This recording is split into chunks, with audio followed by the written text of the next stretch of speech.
इस वक्त अपने तेवर पूरे शबाब पर हैं। इस वक्त अपने तेवर पूरे शबाब पर हैं। सारे जहां से कह दो हम इनकलाब पर हैं। इस वक्त अपने तेवर पूरे शबाब पर हैं। सारे जहां से कह दो हम इनकलाब पर हैं। हमको हमारी नींदें अब छू नहीं सकेंगी। हमको हमारी नींदें अब छू नहीं सकेंगी। जिस तक न नींद पहुंचे उस एक ख्वाब पर है। हमको हमारी नींदें अब छू नहीं सकेंगी। जिस तक न नींद पहुंचे उस एक ख्वाब पर है।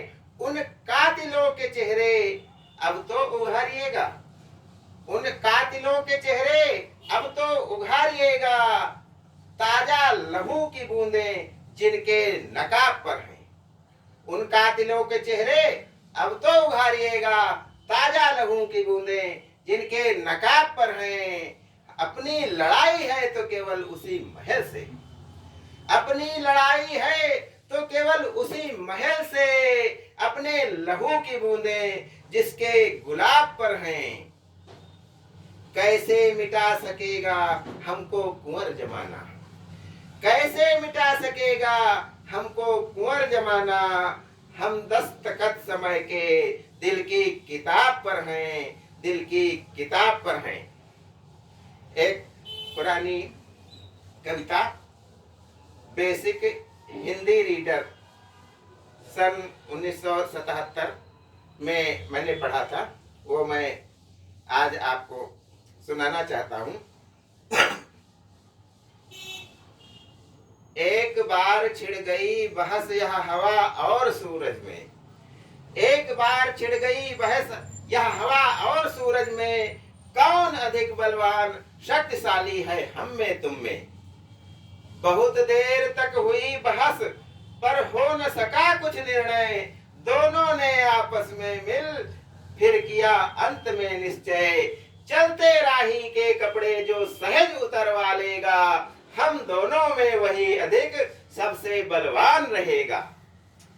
फिर क्या पवन चला सन पहले उसकी थी बारी। फिर क्या पवन चला सन पहले उसकी थी बारी। वस्त्र उड़ा कर ले जाने में लगा शक्ति दी सारी। लेकिन ज्यों ज्यों वेग पवन का पल पल बढ़ता जाता। त्यों त्यों पथिक वस्त्र अपने कसता लपेटता जाता। त्यों त्यों पथिक वस्त्र अपने कसता लपेटता जाता। हारा पवन अंत में सूरज ने गर्मी फैलाई। हारा पवन अंत में सूरज ने गर्मी फैलाई। बढ़ती जलती हुई धूप से सब दुनिया अकुलाई। हारा पवन अंत में सूरज ने गर्मी फैलाई। बढ़ती जलती हुई धूप से सब दुनिया अकुलाई। तर हो गया पसीने से तन भीगे कपड़े सारे। घबरा गया पथिक उसने झट अपने वस्त्र उतारे। दूर फेंक उनको जा बैठा वह छाया पातर की। हुई बहस इस तरह खत्म यह हवा और सूरज की। हुई बहस इस तरह खत्म यह हवा और सूरज की। एक कविता पहले पुराने समय में हम लोग जब शादी ब्याह पार्टी में जाते थे तो बैठ करके खाना खाते थे। अब जब से स्टैंडिंग दावत का सिलसिला चला है तो शुरुआत की बात है जब प्रारंभ हुआ था तो ये होता था कि जब तक बारात नहीं आती थी तब तक कोई खाने को की ओर देख भी नहीं सकता था। और जब बारात आती थी तो उसी में जनवाती बराती सब खाने के लिए एकदम से जुट जाते थे। तो क्या क्या दृश्य हमारे सामने आते थे उनकी एक झलक। पहली बार जाना हुआ बारात में बीवी बच्चे के साथ में। पहली बार जाना हुआ बारात में बीवी बच्चे के साथ में। ऊपर से हंसते थे अंदर से रुखे थे। क्या करें सवेरे से भूखे थे। खाने का निमंत्रण ज्यों ही आया हाल में भगदड़ सी मच गई पांडाल में। खाने का निमंत्रण क्यों ही आया हाल में, भगदड़ सी मच गई पांडाल में। बर्तन खनकने लगे, जिसने झपट पाया उसने झपट लिया, बाकी सब तरसने लगे। पहला पहला हाथ में प्लेट लिए इधर उधर चक्कर लगा रहा था। पहला हाथ में प्लेट लिए इधर उधर चक्कर लगा रहा था। खाना लेना तो दूर, उसे देख भी नहीं पा रहा था। पहला हाथ में प्लेट लिए इधर उधर चक्कर लगा रहा था। खाना लेना तो दूर, उसे देख भी नहीं पा रहा था। दूसरा अपनी प्लेट में चावल की तस्तरी झाड़ रहा था, उससे ज्यादा अपना कुर्ता फाड़ रहा था। तीसरी एक महिला थी। तीसरी एक महिला थी जो ताड़ की तरह तनी थी।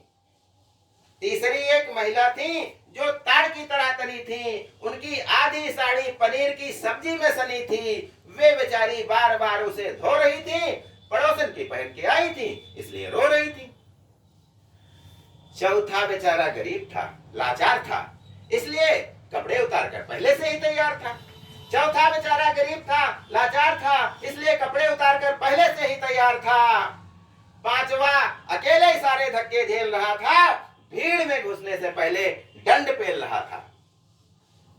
छठा कल्पना में खाना खा रहा था। छठा कल्पना में खाना खा रहा था, खाते दूसरों को देख रहा था, मुंह अपना चला रहा था। सातवें का तो मालिक ही रब था। सातवें का तो मालिक ही रब था। प्लेट हाथ में थी, लेकिन खाना गायब था। आठवां खाना पा गया था।